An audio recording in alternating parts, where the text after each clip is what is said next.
Hello again. Okay, back with a short update on Gothic paperbacks. Just a few to show this time. Previously I've shown this series. This is the British series of Coronet Gothics. I've shown these three before, but I have two new ones. I've now got The Secret of Canfield House. Bit of damage on the cover there, unfortunately, but a nice red sky on that one. And this one, The Turret Room by Charlotte Armstrong. These British editions are also published in the United States, but the British editions are harder to get. It took me a while to find The Turret Room. I've never even seen an image of that on Google, so I bought it blind. It's not a fantastic cover. She looks a little bit like she's going to a party. But I was glad to get it. They make a nice set, so there's more than 5. I've only got 5 at the moment. But put together, they're very similar and they make a nice set. So those are the British Coronet editions of some Gothic novels. Then I've got a few more Popular Library. I thought I'd shown this one before and I'm surprised I've missed it. It's one of the queen-size Gothics, The Hounds of the Moon by Elizabeth O'Futt Allen. Fantastic illustration. The light coming through those trees is really nice. Yet again, there's another plantation style mansion, and this heroine looking very distressed. These are supposed to be remember, Gothics are an offshoot of the romance genre, but this is very gloomy, and that's the kind that I like. So emphasis on the Gothic, less on the romance. But this is the 3rd copy of this I've had. I've had 2 in really bad condition, and I finally got one that's complete and not falling apart. It's a bit speckled on the back, but the front is lovely. So that's a really nice copy to have. So I'll look out for that one. Here's another one, The Sea Tower by Kate Ostrander. I've seen this artist before. There's quite a lot of covers where the house is very far in the distance and there's a tree and the woman is in the front. Castle is not very impressive there. Strange expression and hairdo going on there, but that's a nice queen-size Gothic there. Sea Tower. Here's another one. This is called Fainsworth House. This was damaged when I bought it. I didn't see the damage. I bought it sight unseen, and there's a bit of there was a sticker on this that's been ripped off. But the illustration is great. That same plantation style house again. I mean, we're really starting to these are really getting very, very similar now. I like the pose of the heroine on the front with the white dress. I don't like the font. That looks more like a newspaper headline. That would be better on the front of a newspaper than on a title of a book. So the title and the font is a bit of a letdown, but the illustration is great. That's a nice thick one as well. This is a new one. This is called The Trap by Dioma Winston.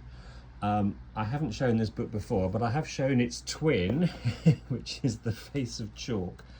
Another example of Popular Library repurposing illustrations. They flipped this from left to right, and did they think the customers wouldn't notice? I don't know. I think that's cheap. They could have got a new illustration. However, this is one of my favourite illustrations.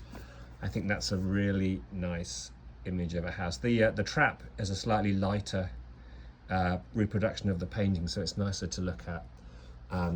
But there's 2 that are exactly the same piece of artwork. Another one unremarkable. This is called The Bride of Cairn Gore by Jean Frances Webb. Once again, we've got a colonial house, heroine in bare feet this time, walking in the forest. I don't advise that. Not one of the thicker ones there. It's quite a thin book, and not a very impressive title or cover. I mean, it's well painted, but it doesn't really do anything for me. And then the last Popular Library one is The Image Seller by Kate Ostrander. This time the house seems to be in the middle of a city because it's got a pavement and a road, and the heroine is skipping away. The Image Seller is about the heroine's job. She's a painter, so although that sounds dramatic, it's just saying this is what a heroine does for a living. She sells paintings. So the painting is nice, but overall doesn't shout out excitement, does it?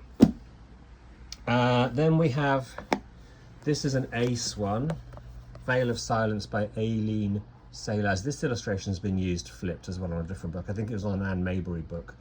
It's quite a nice painting, rather deep shadowy heroine's face there, and the house is quite nice, and the trees of course. I read that, wasn't very good.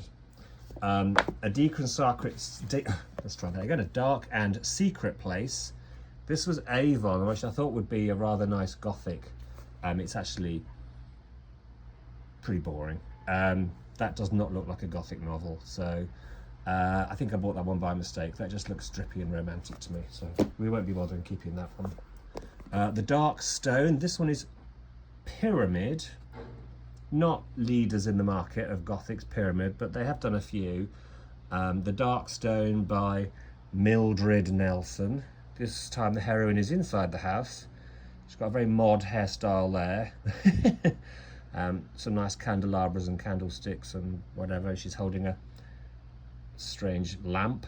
That one was okay. Pyramid Gothics aren't particularly collectible, I don't think. The covers are not always very good. Same here, this is Magnum. This is called A Nightmare Legacy by Jane Corby. That's not a real person. The illustration of the heroine coming out of a door. That's not great. Jane Corby's a pseudonym for a male writer.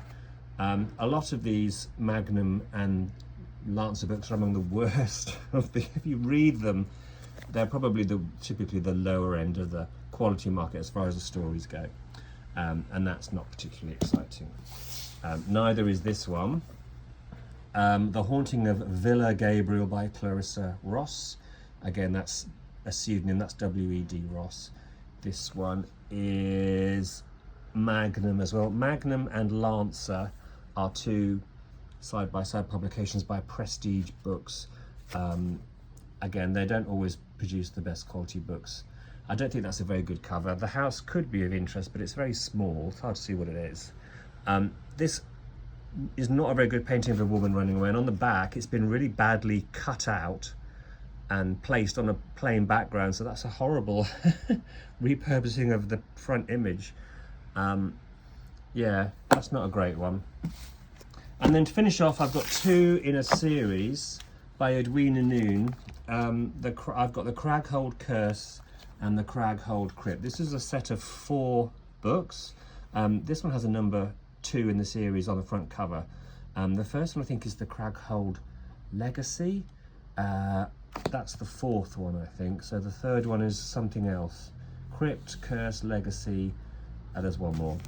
They're not particularly rare. Well, no, they're not particularly valuable, but they are quite hard to find. But apparently they're very lurid and over the top. So I'm looking forward to that.